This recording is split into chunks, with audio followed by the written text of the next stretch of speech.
조등부 친구들 안녕하세요. 부모님들과 우리 선생님들도 같이 아, 영상 녹화를 또 보신다고 들었어요. 함께 우리 친구들과 5차 제자훈련과 부모학교를 시작합니다.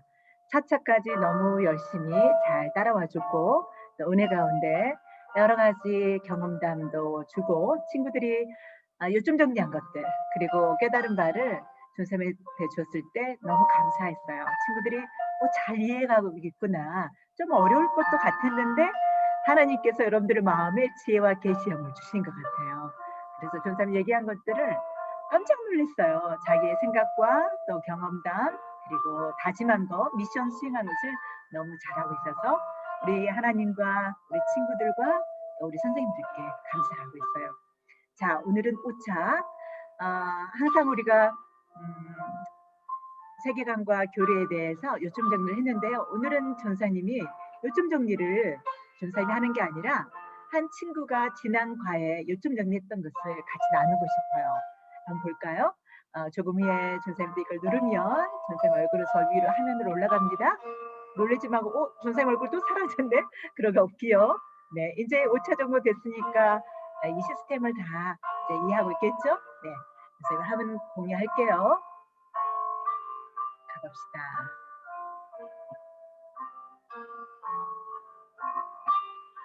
갑니다. 화면을 좀 켜보겠습니다. 화면 켜졌나요? 네. 자, 우리가 지금 배우고 있는 게 뭐죠, 여러분?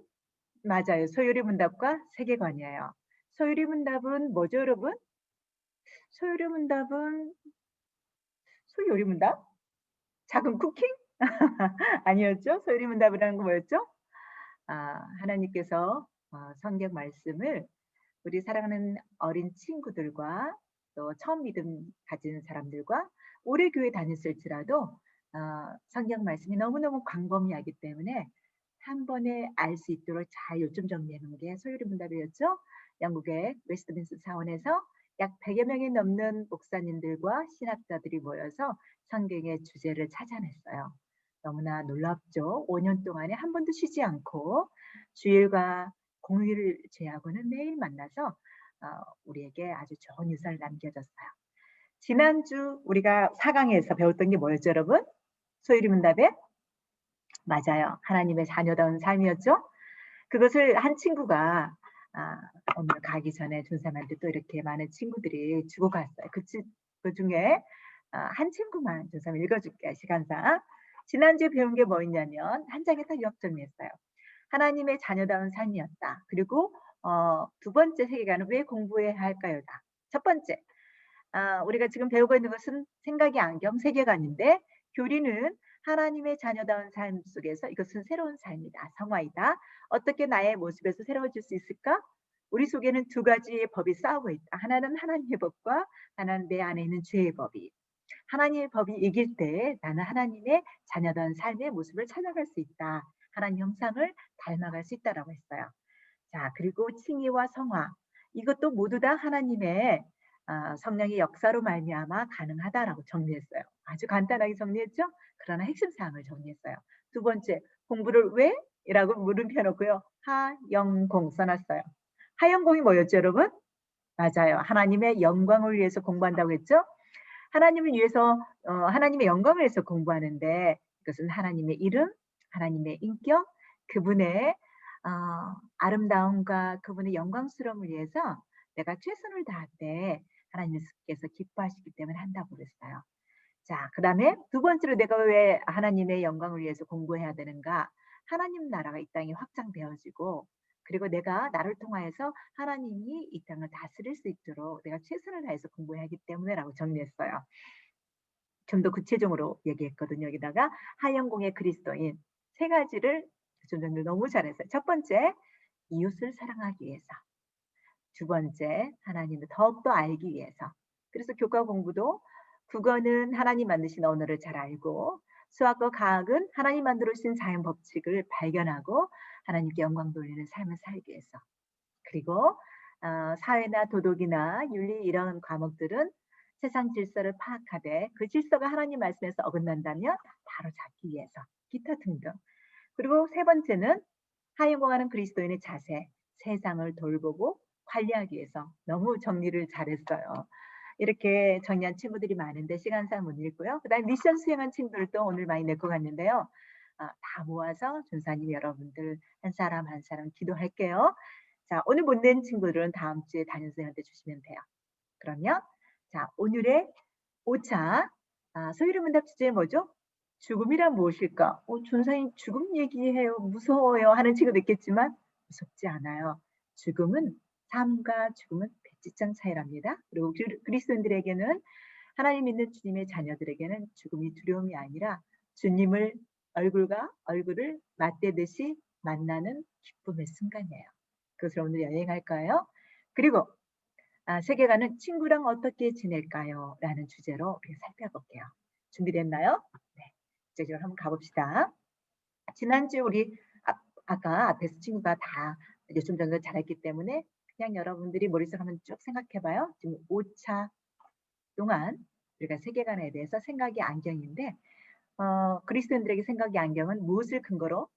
말씀을 근거로 믿음의 안경을 가지고 세계를 바라본다, 인생을 바라본다, 가치 있는 삶을 바라본다. 그래서 세계관, 가치관, 인생관이라고 했었죠? 맞아요. 그 믿음의 안경을 쓸 수 있는 가장 빠른 방법이자 핵심적인 요소가 바로 소요리 문답에 나와 있는 성경의 주제들을 가지고 내가 정리하는 거다. 그래서 교리란 소요리 문답이란 똑같은 건데 성경의 핵심, 뼈대 원리를 가지고 정리한 것을 나의 믿음의 안경으로 바라본다. 거기에는 하나님은 누구시지? 그리고 창조는 어떻게 됐지? 하나님의 섭리란 게 무엇이지? 인간은 도대체 누구야? 어떤 존재야? 십계명, 그리고 세례란 무엇이지? 주기도문, 기타 등등에 대해서 배웠어요. 그리고 앞으로 내년에 우리 초등부는 2년 과정, 3학년 올라와서 4학년 졸업할 때까지 총 소리 문답을 계속해서 2년 동안 다룰 거예요. 세계관도 마찬가지고요. 자, 지난주 했던 것은 아까 어떤 친구가 잘했기 때문에 넘어갑니다. 배웠던 게 뭐라고요? 하나님의 자녀다운 삶. 키포인트는 하나님의 자녀다운 삶을 살게 해주신 분은 누구시다? 우리 힘과 노력과 지혜가 아니라 전 인격이 하나님 형상을 닮아가도록 누가 도와주신다? 맞아요. 구원이 하나님의 은혜인 것처럼 성령님의 선물인 것처럼 성화도 하나님의 예수 그리스도께서 통해서 보내주신 성령님의 도움으로 말미암아 가능하다고 그랬죠. 성화란 옛날 모습에서 새로워질 수 있는 새로운 모습이라고 했는데 왜 우리가 그래야 될까? 하나님의 성품을 한마디로 말하면 뭐라고 그랬죠? 거룩. 내가 거룩하니 너희도 거룩하라 하셨어요. 거룩할 수 있는 방법은 성경에서 뭐라고 나오죠? 맞아요. 말씀과 기도로 거룩하여진다고 했었죠. 자, 그리고 하나님의 자녀다운 삶에 칭이나 양자나 성화, 좀 어려운 단어였지만 너무 소화를 잘했어요. 여러분들 요점 정리한 거 보니까 이러한 것들의 유익이 무엇이고 왜 한꺼번에 올까? 그것은 예수님께서 우리를 죄에 대해서 죽으시고 또 우리를 살리셨던 그런 과정을 복음을 듣게 하고 깨닫게 하시고 믿음을 주시니까 성령이셨던 것처럼 성령께서는 우리를 부르시고 회개케 하시고 의롭다 칭하시고 양자 삼아 주시고 거룩하게 하신다. 그 유익은 우리가 하나님에 대한 사랑의 확신을 가질 수 있다. 그렇죠? 죄를 또 짓고 넘어지지만 양심의 평안을 느낄 수 있고 성령 안에서 기뻐하고 또 은혜 안에서 무럭무럭 자랄 수 있다고 그랬었죠? 마지막 중요한 거 끝까지 인내할 수 있다라는 거. 자, 우리 친구의 요점 정리로 이렇게 이제 마무리를 할게요. 하나님을 위해서 사는 방법 중에 하나가 공부에 대해서 예민한 문제를 다뤘지만 너무 여러분들이 잘 알고 있기 때문에 하영공 잊지 말고 하나님께 비전을 아뢰면서 열심히 하영공하는 이번 주 한 주간도 되길 소망해요. 자, 넘어가도 되겠죠? 그러면서 우리가 새 인물을 봤어요. 하영공했던 요하네스 케플러와 이사 장기라 박사님 그리고 땅콩 박사 조지 워싱턴 커버. 어떤 친구가 영상이 너무 은혜스러웠어요 그러는데 그 영상대로 여러분의 영상의 주인공은 여러분이 될 수 있어요. 하나님께서는 누구든지 구원하셨잖아요. 그리고 오늘 공과 시간에 이걸 하는 반도 있고 그래서 벌써 전사님들 이렇게 많이 죽어간 반도 있는데 집에 가서 해오는 반은 미션이 있었잖아요. 하나님의 자녀다운 삶과 하영공을 위한 실천교회. 다짐 1, 2, 3까지. 그래서 여러분 적어서 가족이 바라겠어요. 구체적으로 실천계획, 그다음에 실천한 것까지 적으면 더 멋지겠어요. 자, 이번 주 교리편은 뭐라고요? 죽음이란 무엇일까요? 전도사님, 저희는 아직 반도 인생을 안 살았는데 갑자기 죽음 얘기하세요. 할 수 있겠지만 여러분 모든 사람은 다 왔다가 죽음을 거쳐서 삶과 죽음 사이를 통과하는 그 징검다리 죽음을 거쳐서 하나님 품에 천국을 가든지 아니면 지옥을 가든지 둘 중에 하나랍니다. 그리고 죽음은 두려운 것이 아니라 앞에서 말한 것처럼 하나님을 믿는 자녀에게는 주님을 만날 수 있는 다리를 건너는 순간이에요. 그래서 우리는 죽음이 두려운 것이 아니라 기다려줘요. 사도 바울은 말했어요. 나는 솔직히 지금 죽어서 천국 가고 싶지만 내가 이곳에 할 일이 있어서 사나 죽으나 주의 영광을 위해서 먹고 살고 죽는데 하나님의 이름을 위해서 나는 죽고 하나님의 영광을 위해서 나는 살다. 아무도 우리가 살고 싶어서 살고 죽고 싶어서 죽는 것이 아니란다. 내가 할 일이 있어서 주님께서 나를 살려주셔서 나 지금 살고 있어 라고 말해요. 여러분도 지금 살아있다는 건 뭐예요? 확실한 것은 여러분들이 이 땅에서 할 일이 있기 때문에 하나님께서 생명을 연장시켜 주시는 거죠. 아무튼 죽음이 무엇인가 궁금하죠. 죽음이 왜 왔을까? 하나님께서는 영원히 살게 만드시지 왜 죽음이라는 슬픈 가족과의 이별을 주셨을까 궁금하죠? 여러분들 알다시피 전 세계를 천하통일했던 중국의 진시 왕제. 시 왕제는 그 중국을 통일하고 돈과 명예와 권력을 다 가졌지만 죽음에 대한 공포 속에 여러분들 알다시피 어떻겠죠? 불로초를 캐와라. 전 세계에 사신들을 보냈어요. 그러나 불로초가 있었나요? 영원히 죽지 않는 그러한 초, 그러한 풀, 음식이 없었어요. 결국에는 여러분들 알다시피 시황제도 죽었고 우리가 존경하는 세종대왕도 돌아가셨고 이순신 장군도 돌아가셨어요. 그리고 언젠가 우리 부모님도 그리고 저와 여러분도 죽음을 맞이할 거예요. 그래서 우리 삶 가운데 꼭 누구나 거쳐가야 될 중요한 징검다리겠죠? 특히 성경에서는 죽음을 뭐라고 표현하고 있어요? 하나님의 명령, 창조주의 명령이었던 그 말씀을 불순종함으로 죄의 결과가 왔는데 그 죄의 결과가 뭐다? 죽음, 곧 사망이었다 그래요. 로마서 6장 2천절 한번 같이 읽어볼까요? 그 그림 위에 있는 거 한 목소리로 시작. 죄의 싹은 사망이요 하나님의 은사는 그리스도 예수 우리 주 안에 있는 영생입니다. 은사라는 것은 하나님의 은혜는 우리가 하나님의 선물 4차였죠? 4차의 주제가 뭐였었어요? 하나님의 최고의 선물은 예수님인데 예수님을 통해서 구원, 곧 그 은혜는 영생이라고 했죠? 죽음을 두려워할 필요가 없는 것은 죄의 싹스로 모든 인간에게 사망이 왔지만 한 사람은 아담이 죄를 지어서 죽음이 이르렀지만 둘째 아담이라는 것은 예수 그리스도가 하나님의 아들이신 그분이 인간의 몸을 가지고 오셔서 하나님 말씀에 순종함으로 우리는 죄에서 어디로? 죄와 사망에서 영생과 생명으로 옮겼다고 했어요. 아무튼 성경에서 말하는 죽음에 대해서 오늘 간단히 한번 생각해봐요. 자, 소유리 문답.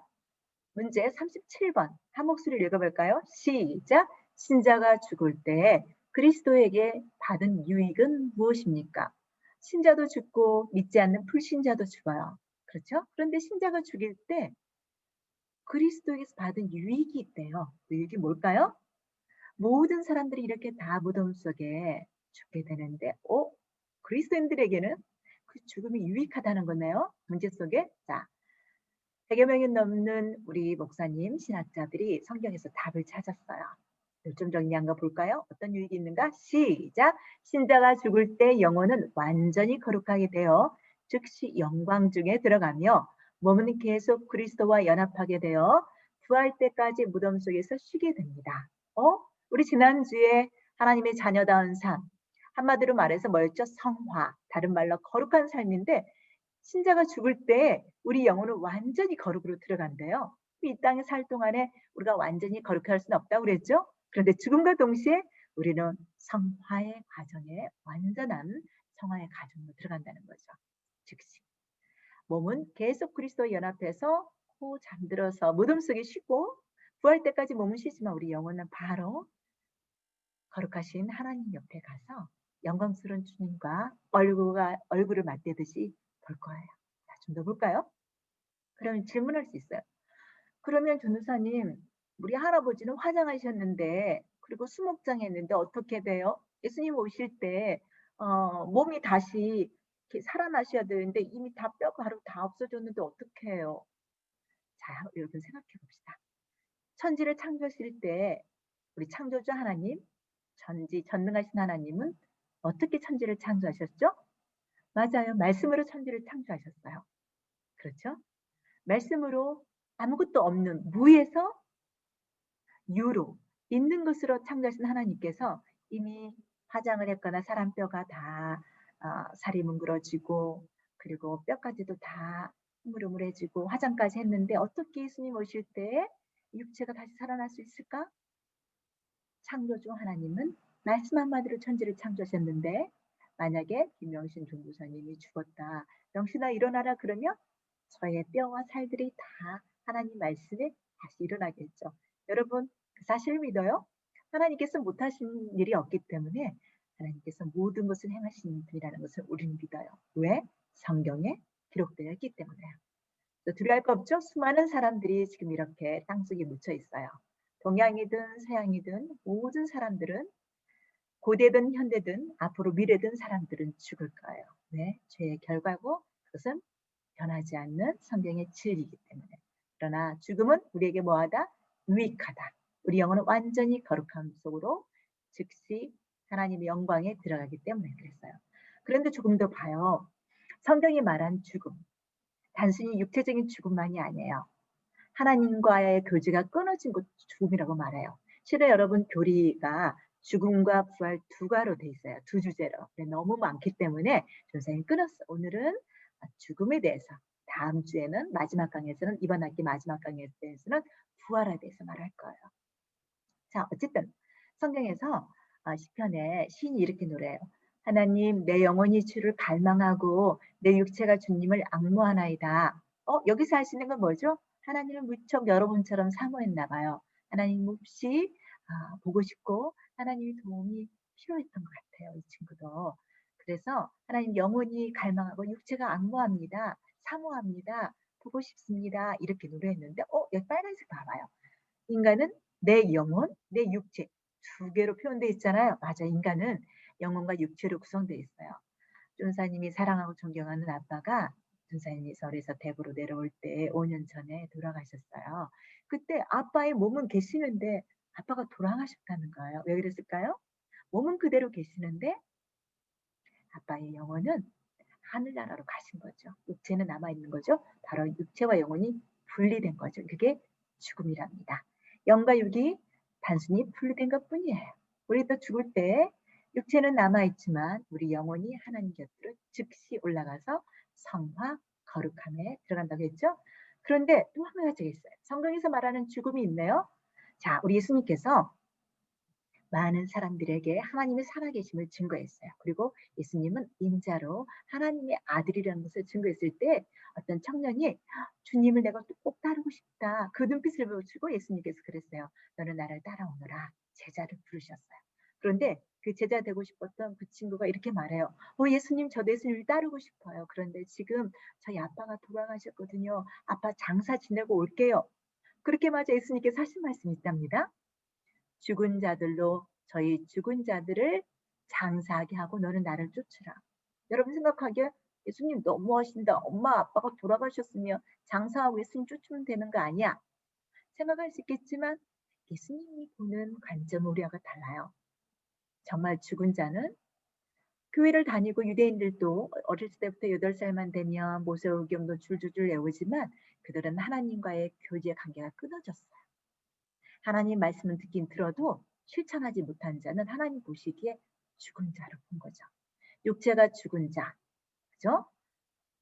예수님을 따라가서 했던 제자의 아빠고 앞에서 말한 이 본문에서 죽은 자들로 저희 죽은 자, 앞에 있는 죽은 자들은 뭘까요? 지금 살아있지만 하나님과 교제가 끊어지고 하나님의 말씀을 무시하고 와서 그냥 예배는 드리고 가지만 그 자는 죽은 자로 보는 거예요.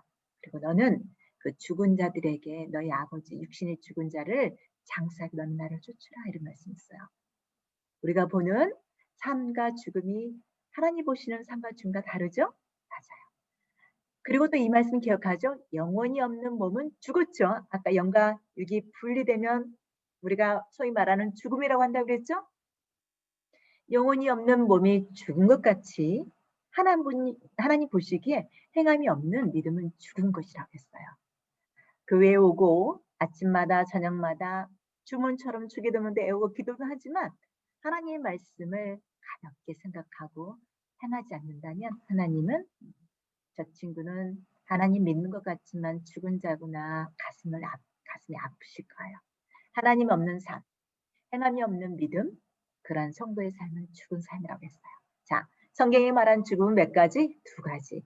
육체적인 죽음은 영과 육체가 분리되는 죽음이고 또 하나님과의 교제가 끊어진 것, 행함이 없는 믿음도 뭐다? 죽은 믿음, 죽은 자와 같다고 말씀하고 계세요. 자, 죽음으로 영혼과 육체가 분리되면 그러면 어디로 가지? 영혼은 어디로 가지? 궁금하죠? 육체는 알겠어요. 무덤 속에 묻히든지 아니면 화장이나 수목장을 하든지 알겠는데 그럼 우리 영혼은 어디로 가나요? 성경에서 답을 찾아야겠죠?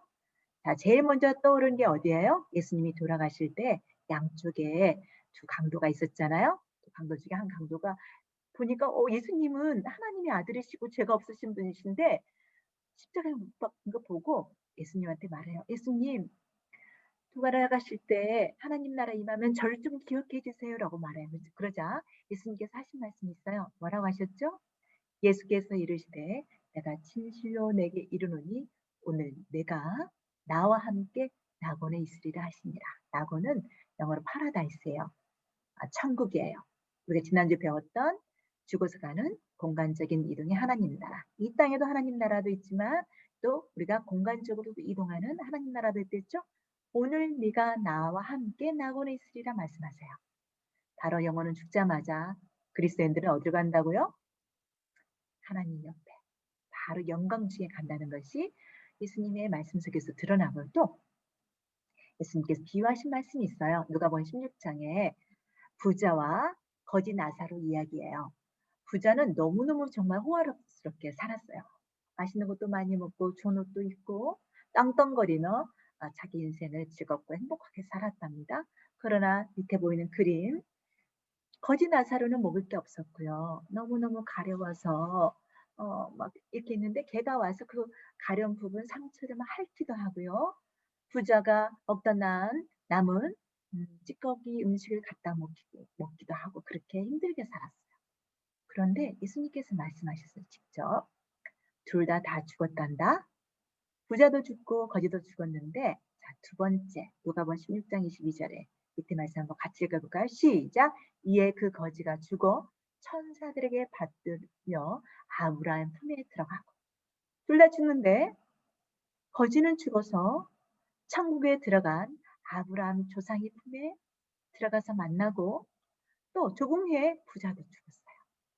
말씀에서 찾아볼까요? 어떻게 됐을까?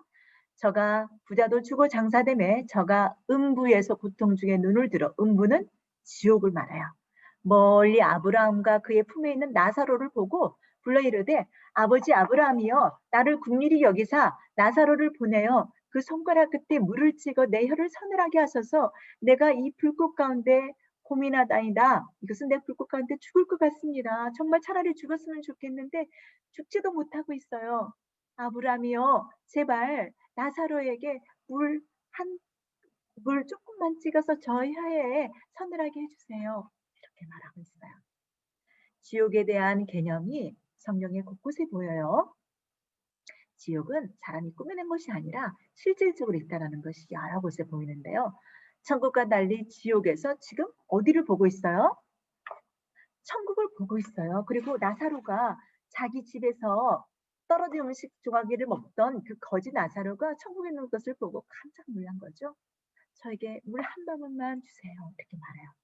여기서 알 수 있는 것은 뭐죠? 모든 사람을 죽는데 딱 두 개의 길밖에 없어요. 10월 31일이 무슨 요일이라고요? 무슨 날이라고요? 잊어버렸어요? 10월 30일은 종교개혁주일이랬죠. 종교개혁이 일어났던 마틴 루터가 천국과 지옥밖에 없는데 천주교에서는 연옥설을 주장했다고 그랬죠. 지옥 아니면 천국인데 그 중간에 길이 있어서 면죄부를 사고 땡그랑 면죄부를 살 때 그 돈이 떨어지면 믿지 않는 사람, 또 믿음이 적은 사람, 그런 사람들이 천국에 갈 수 있다라고 말했다고 그랬죠. 그러나 성경에서 말해요. 연옥이란 단어보다 지금 죽어서 부자는 어떻게 되고 지옥에 가고 거지 나사로는 어디 가고 천국에 가고 딱 두 가지 길을 제시하고 있어요. 자, 믿지 않아 행함이 없는 자는 어디로? 지옥으로. 그러면 우리가 한 가지 조심할 게 있어요. 이 부자도 아무래도 유대인들이기 때문에 하나님 법은 알았겠죠? 그러나 진심으로 마음속으로 하나님을 사랑하거나 섬기거나 주님이신 예수 그리스도를 받아들이지 않았던 것 같아요. 믿지 않고 행함이 없는 자는 지옥에 가는 것을 예수님께서 직접 비유를 통해서 보여주셨어요.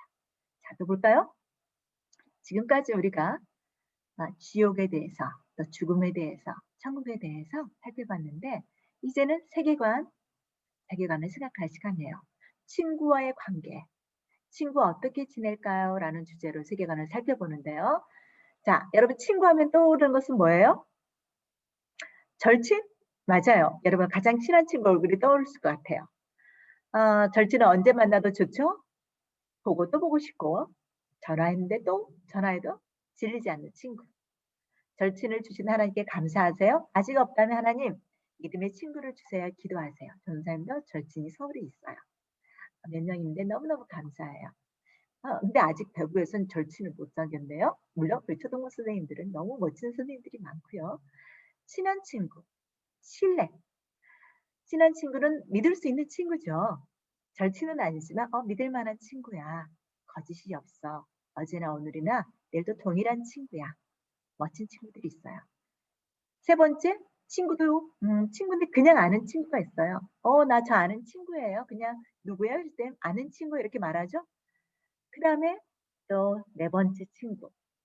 친절과 관용으로 다가가서 그 친구가 친구 되고 싶지만 경쟁과 우애로 시기와 질투로 나를 왕따시키고 싶어하고 뒷담하고 중요하는 친구들도 있어요. 이런 친구를 만나면 너무 아프고 힘이 들죠? 자, 그런데 하나님께서 이런 친구들을 다 만나게 해주세요. 인생 살다 보면 어디에서? 교회에서도 만나게 하고 학교에서나 학원에서도 만나게 해요. 또 이웃 친구들에서도 만나게 해요. 근데 한 가지 알아야 될 거? 지난주 우리가 주일날 말씀 배웠잖아요. 사람을 두려워하지 말고 머리털까지 세시는 하나님을 두려워하고 참새 두 마리도 하나님께서 허락지 않으시면 동전 두 개로 팔리지 않는단다. 모든 것은 우연이 아니고 하나님의 인도하심과 계획 속에 이루어진다는 거. 이거 여러분 꼭 기억하세요. 이거 뭐 좀 어려운 단어로 하나님의 주권, 역사를 주관하시는 하나님은 나의 친구 관계도 주관하세요. 옛날 어른들은 이렇게 말했어요. 친구를 알면 그 사람을 안다. 왜 그럴까요? 나랑 비슷한 사람을 사귀게 되거든요. 친구를 주신 이유는 무엇일까요? 성경에서 친구는 선물이라고 말씀하고 있어요. 화목하면 더더구나 감사의 친구, 더 사랑을 나눌 수 있는 친구라면 더 멋진 친구. 그러나 좋은 친구든 좋지 않은 친구든 그 친구를 위해서 우리는 하나님께서 우리의 마음의 생각을 지경을 넓히셔서 훈련하고 성장시키려 원하신답니다.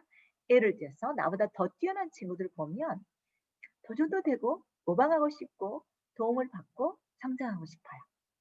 그러나 뛰어난 친구를 봤을 때 괜한 경쟁심과 시기 질투를 느낀다면 또 그 친구를 너무너무 힘들어한다면 또 어떤 친구가 나를 괴롭힌다면 어때요?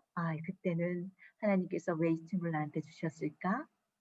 하나님께 기도하고 묻고 하나님 이 상황 속에서 제가 배워야 될 게 뭔가요? 혹시 제가 교만해졌나요?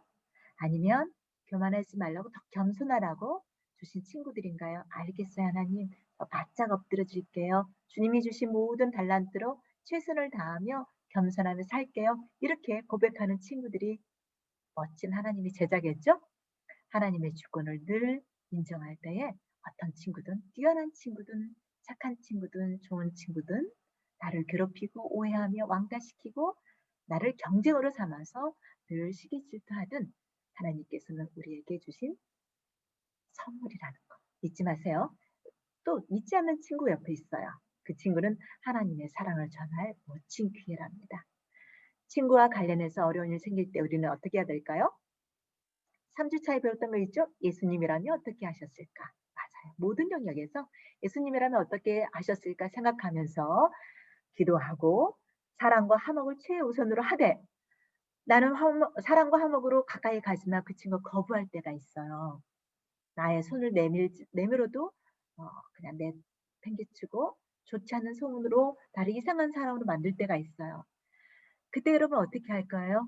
기다려야 돼요. 그리고 그렇지 않다고 변명하며 다닐 필요도 없어요. 하나님께 기도하면서 주께 맡기고 인내를 배우세요. 최고의 시간이랍니다. 하나님께서 여러분을 하나님의 자녀다운 삶, 이 땅에서 성화로 초청하는 시간이에요. 우리의 관점은 바뀌는 거예요. 어려운 일이 있을 때 하나님 감사해요. 이 어려운 상황을 제가 잘 이겨내게 해주세요. 물론 가슴이 너무 아파요. 너무 힘들어요. 너무 지치고 공고하고 외로울 때도 있어요. 그렇지만 하나님 모르실까요? 하나님 다 알고 계세요. 자, 주께 맡길 수 있는 친구 관계도 하나님께 맡겨보기로 해요. 자, 요나단과 다윗의 최고 아름다운 우정 관계를 유지했었죠? 기억나죠, 여러분? 전삶에도 요나단 같은 친구가 있어요. 여러분도 있기를 소망해요. 저도 모 선생님들 몇몇 중에 너무 멋진 친구들도 계시고요. 또 서울에도 몇 명 있는데 대구에서도 더 많은 친구를 사귀고 싶어요. 요나단이 다윗을 어떻게 사랑했냐면 자, 제일 밑에 말씀 밑에서 두 번째 줄 시작 요나단이 그를 자기 생명같이 사랑하니라 그랬어요. 요나단과 다윗은 마음이 하나 됐다 그랬어요. 연합됐다는 거죠. 자, 지금부터는 친구 관계 속에서 친구와의 관계를 멀어지게 하는 것들을 살펴볼 거예요. 왜냐하면 내가 좋은 친구를 사귀고 싶은데 왜 멀어졌지? 그 이유를 파악하면 돼요. 그리고 나도 그렇게 혹시라도 그런 죄 가운데 있다면 빨리 돌아서면 되고 그 친구가 내가 선을 행하고 손을 내밀지만 계속 거절한다면 친구는 지금 이런 상태에 있구나 생각하면서 기도해 주면 돼요. 첫 번째 뭐라고요? 친구의 관계를 멀어지게 하는 것들 비판하는 거.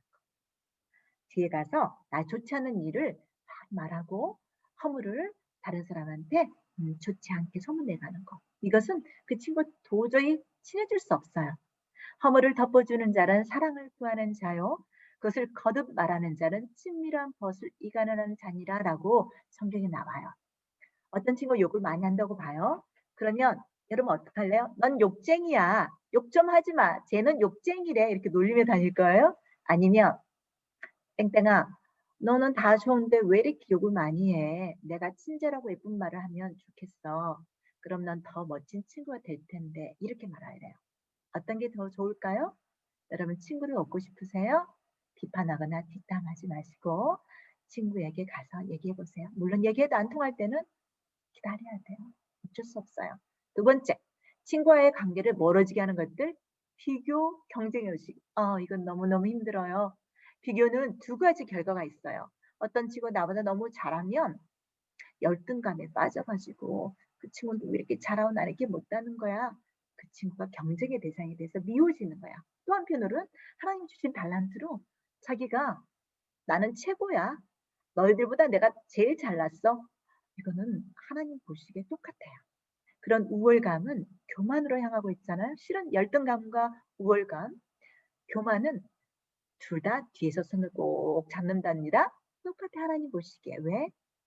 그 안에 하나님이 주신 자기 모습을 보지 못하고 나의 관점에서 친구를 바라보고 나의 관점에서 자신을 바라보는 거예요. 내가 가진 모든 것은 다 누구로부터 왔어요? 맞아요. 하나님으로부터 왔어요. 우리가 열등감을 가진 것도 우월감을 가진 것도 누구의 관점으로 친구를 바라보지 못한 것이다? 하나님의 관점으로. 1등하는 친구를 부러워하는 것도 괜찮지 부러워할 수 있어요. 누구든지 그렇죠? 그러나 그 친구의 경쟁에 대해서 열등감이나 우월감으로 그 친구의 하고 있는 모든 것들을 비판하고 좋지 않게 판단한다면 하나님이 싫어하세요. 가슴 아프실 거예요. 사람의 마음의 교만은 멸망의 선봉이요 겸손은 존귀의 앞잡이라 이렇게 잠언서에 나오고 있잖아요. 친구다 잘했을 때 우쭐하지 말고 내가 조금 1등 하는 2, 3등 하는 친구보다 못한다고 해서 무능력하다고 우울해하지 마세요. 하나님께서는 여러분에게 꼭 필요한 달란트를 주셨어요. 모두 우리는 하나님 형상으로 만드셨고요. 모두 독특하고 다양하게 지으셨답니다. 비교의식에서 벗어나 선물로 주신 친구들을 생각할 때예요. 그리고 감사해 봅시다. 절대 나보다 뛰어난 친구를 함부로 비판하거나 판단하거나 나보다 못한 친구를 뒷담하거나 하지 않기. 약속하기. 그러면 내가 하나님 앞에서 하나님의 자녀다운 거룩한 삶은 나하고 거리가 멀어져요. 나의 기준이 아닌 하나님의 기준을 갖고 친구를 대하기를 소망해 봐요. 아멘. 자, 두 번째. 친구와의 관계를 멀어지게 하는 것들은 뭘까요? 아까 경쟁하고 조금 비슷하지만 시기와 질투, 화냄이죠. 뭐든지 잘하는 친구, 달란트를 받은 친구들은 실은 달란트 받은 만큼 하나님께도 열매를 많이 맺어야 돼요. 그런 부담감도 있다는 게 잊지 마세요. 무조건 부러워하면서 자기에게 주신 달란트는 그냥 땅속에 묻어버리고 언제까지 시기하고 질투할 거예요. 평온한 마음은 육신의 생명이나 시기는 뼈를 썩게 해요. 여러분, 이렇게 하면서 시간을 보낼 거예요? 아니면 하나님께서 주신 달란트로 하영곡, 지난주 배웠던 하나님의 영광을 위해서 주시는 것을 최선을 다하면서 달려갈까요? 여러분들한테 있어요. 자, 친구가 성적이 오르거나 상을 받고 칭찬받을 때 정말 여러분들 박수 쳐줄 수 있어요? 그렇다면 여러분 멋진 친구예요. 그러지 못하고 괜히 쟤는 너무나 잘났고 나는 못해. 또 이렇게 눈이 살짝 질투 눈으로 들어가면 하나님 제가 갑자기 질투의 마음이 올라서 용서해 주세요. 그렇게 기도하길 바라요. 바라보는 기준이 나가 아니라 누구라고요? 하나님. 하나님, 저 친구에게 저런 귀한 달란트 주셔서 감사해요. 저 친구를 통하여서 하나님 영광이 드러나게 해주세요. 그렇게 멋진 친구 되기를 소망합니다. 자, 세 번째. 친구와의 관계를 멀어지게 하는 것들이 또 있어요. 화를 버럭버럭 낸다던가 무례한 언어로 친구의 가슴을 아프게 해서 상처를 낸다거나 왕따를 시키거나 폭력을 행하는 것. 무례한 언어는 실은 폭력과 같아요. 왕따와 같아요. 화를 내는 거나 무례한 언어는 동일해요. 왜냐하면 사람의 마음을 다치게 하거든요. 사람의 마음을 아프게 하거든요. 친구와의 관계가 멀어지는 것들 우리와 상관없는 초등부 친구들 되길 소망합니다.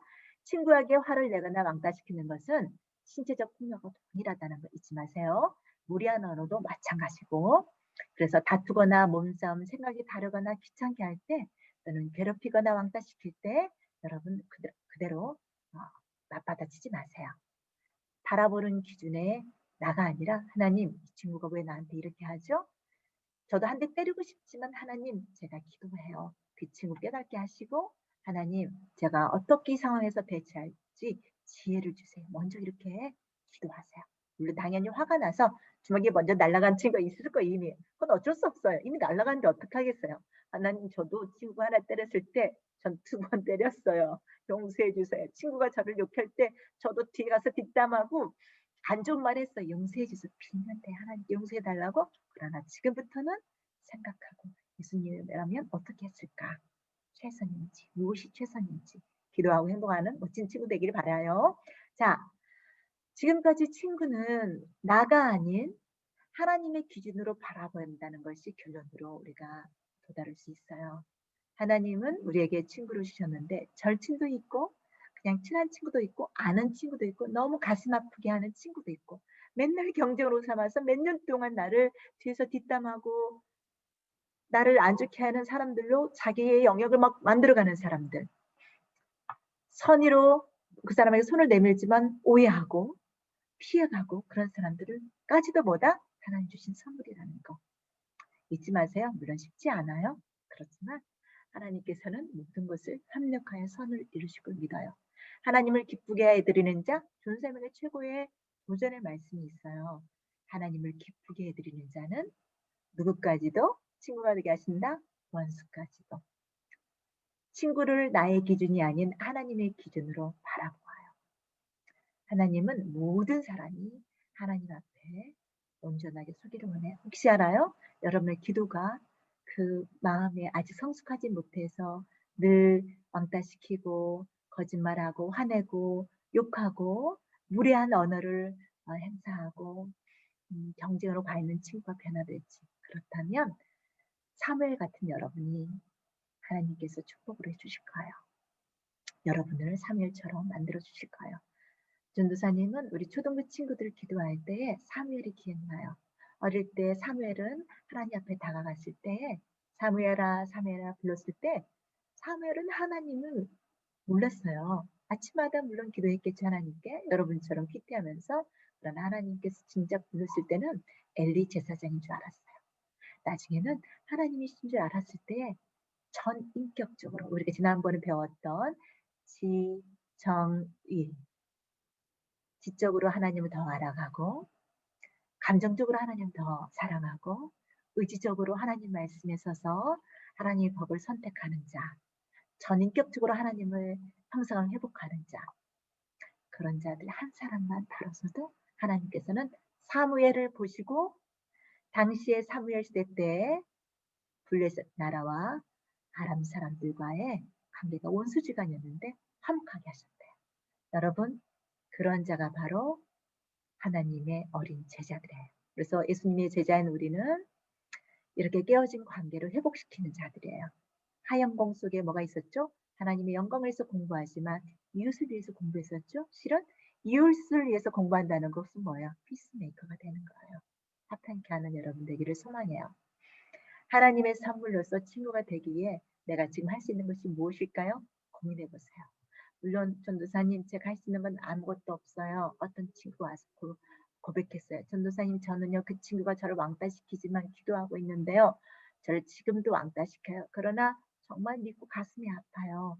그렇지만 하나님 말씀에 순종하면서 기도하고 있어요. 그러니까 이제 미워지진 않아요.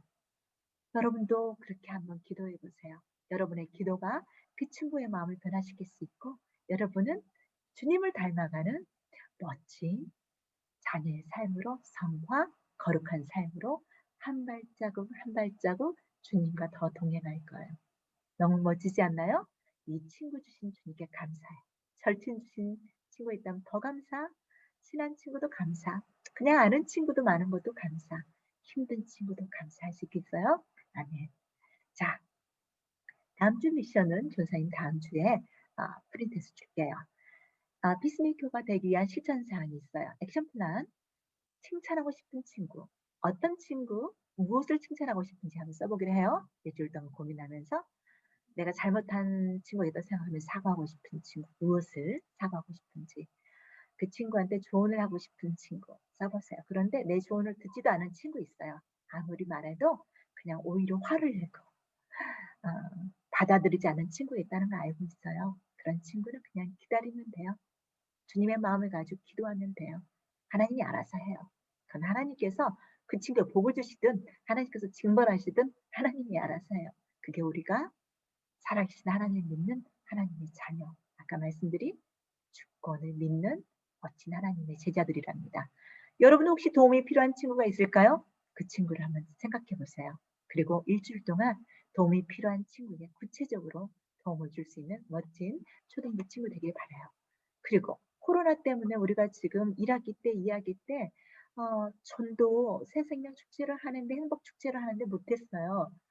복음을 전하고 싶은 친구가 있는지 고민해보고 기도하면서 하나님께서는 코로나 상황에서도 복음을 초청했을 때, 교회 초청했을 때 하나님 감동을 주셔서 올 친구가 있어요. 한번 생각해 보기로 해요. 이것이 다음 주의 미션이랍니다. 자, 벌써 우리가 5강이 끝났어요. 제자훈련과 부모학교 너무 은혜스럽게 매해년마다 하나님께서 주신 은혜 감사하고 감격해요. 함께 지금 애쓰시고 있는 우리 선생님들 목요반, 금요반, 토요, 또 오후반, 주일 1, 2부 사이 또 반이 있고요. 앞으로 2주 남은 시간들 최선을 다해서 따라오고 또 30여 명밖에 못 들었지만 100여 명 이상의 친구들이 지금 영상으로 또 제자훈련 안대업을 참가하고 있어서 너무 감사해요. 어떤 친구는 전도사님 엄마가 학교 공부 안 하고 못하게 해요. 그래서 못 들었어요. 그랬는데 그러면 전도사님 보내주게 시간 날 때 한번 들을래 했더니 네 그러든지 오늘 가면서 예배 끝나고 가면서 전도사님 저 들었어요 얘기했어요.